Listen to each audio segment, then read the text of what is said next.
Честные выборы в стране. Кому обещал лично президент? Протесты, домашнее насилие, аресты, любовная история. К сожалению, это тоже не рэп. Не забывайте мыть руки. Бороться за свои права не стыдно. Пардон.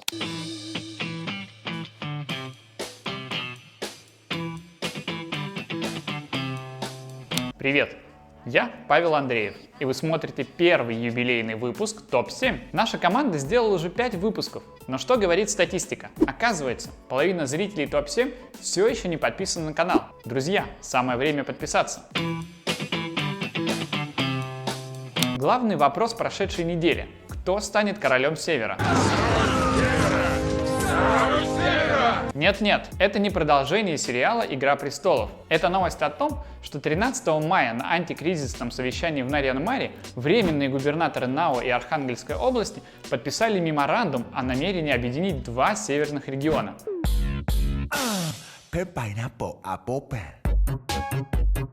А вот уже 19 числа рабочая группа предложила объединить 3 региона с участием Республики Коми. Не стоит относиться к этому серьезно. Здравомыслящие политики понимают, эта идея вызовет такое сопротивление, как минимум в Коми, что протесты вокруг Шииса покажутся легкой разминкой народного недовольства. Никакой реальной необходимости кроить границы регионов нет. Это разводка политтехнологов, чтобы в сентябре кандидата Цыбульского протащить на пост губернатора Архангельском под флагом собирателя земель, а неизвестного в Коми Владимира Уйба сделать главой под флагом защитника Коми народа. Не ведитесь на эти трюки. Нам не стоит делить земли, но всем нужен настоящий федерализм и политическая субъектность. Это как раз тот случай, когда размер не имеет значения. Куда важнее, влияют ли люди на то, как тратятся налоги в регионе. В одном из предыдущих выпусков мы призывали вас подписать петицию «5 шагов для России». Один из важнейших пунктов программы – поддержать всех граждан страны материально. Но, как мы знаем, с 12 мая режим карантина, самоизоляции, начинают частично снимать. Многие на свой страх и риск выходят на работу, ведь помощь от государства получили далеко не все. Даже те, кому обещал лично президент. Давайте не будем. Давайте, пока мы попробуем понять, на что же россияне потратили все свои деньги во время самоизоляции. Где деньги, Лебовский? ВТБ проанализировал потребительскую активность россиян в период пандемии и поделился любопытной статистикой. Спрос на авиабилеты упал, продажи алкоголя выросли.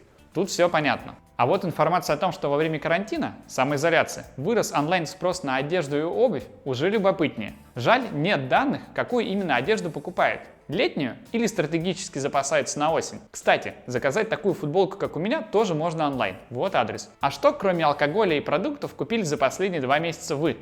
Напишите в комментарии. Очень любопытно. 18 мая в этом году прошло не так заметно, как обычно бывает. Со всеми проблемами было легко забыть про Международный день музеев. К сожалению, на Ночь музеев мы с вами не попали, но я вам предлагаю достойную альтернативу. Почитайте большое интервью с создателями первого в России Народного музея исчезнувших деревень. Уверен, вы бы никогда не догадались, что этот современный технологичный музей создан в небольшой удмуртской деревне Сеп, где проживает всего 450 человек. Этот проект самих жителей. Сеп – это история о том, как культура развивает общество, как силами культуры запускаются процессы благоустройства. Обязательно почитайте этот вдохновляющий материал. Ссылка в описании к видео. Протесты, домашнее насилие, аресты, любовная история, судебные процессы. Нет, это не мой первый рэп-куплет. Это интерактивный веб-сериал «Кто ты?» от «Новой газеты». Почему интерактивный? Потому что вы будете решать за персонажей. И на каждое, даже самое важное решение, будет всего 10 секунд. Но вы сможете кардинально изменить ход сюжета. Почти единственные честные выборы в стране.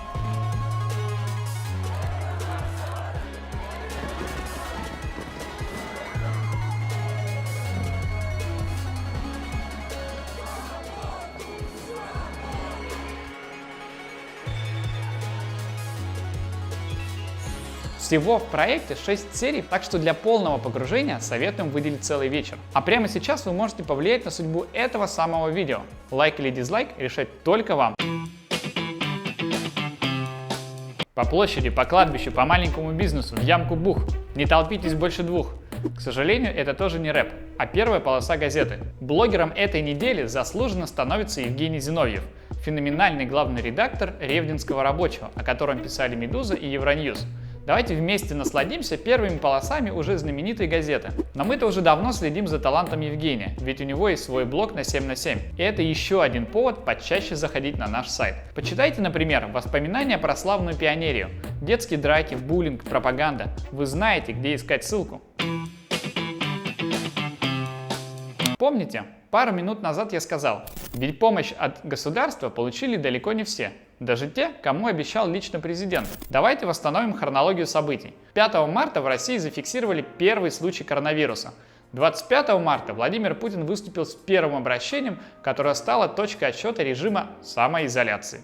8 апреля президент анонсировал выплаты медикам, которые работают с больными коронавирусом. 18 мая начались доследственные проверки из-за невыплат обещанных компенсаций в 19 регионах России.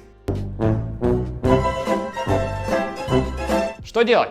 Думаю, нам всем нужно поддержать врачей. Начать можно с простого. Расскажите им про эту группу ВКонтакте. Этот агрегатор обращений медиков, которые не получили президентские надбавки, создал профсоюз «Действие». Сейчас там более 17 коллективных обращений от сотен медиков со всей страны. Бороться за свои права не стыдно, а в данном случае жизненно необходимо. В описании к видео будут ссылки на 2 статьи, чтобы вы подробнее узнали о профсоюзе и причинах, почему медикам не платят коронавирусные компенсации.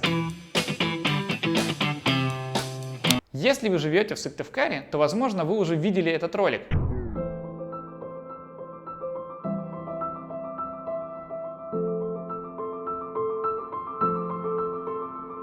Ну а если не видели, мы приглашаем каждого не остаться в стороне и помочь тем, кому в период самоизоляции просто негде самоизолироваться. Проект «Сытый гражданин» совместно с Револьцентром, где мы и записываем сейчас это видео, организовали сбор гуманитарной помощи для бездомных. Купите продукты и средства гигиены. Список вы видите на своем экране. А в ближайшую субботу с 12 до 16 приносите гуманитарку или отправляйте донаты в Револьцентр. Сейчас особенно важно заботиться друг о друге. На сегодня все. И не забывайте мыть руки. С вами был Павел Андреев. Сделаем Россию горизонтальной.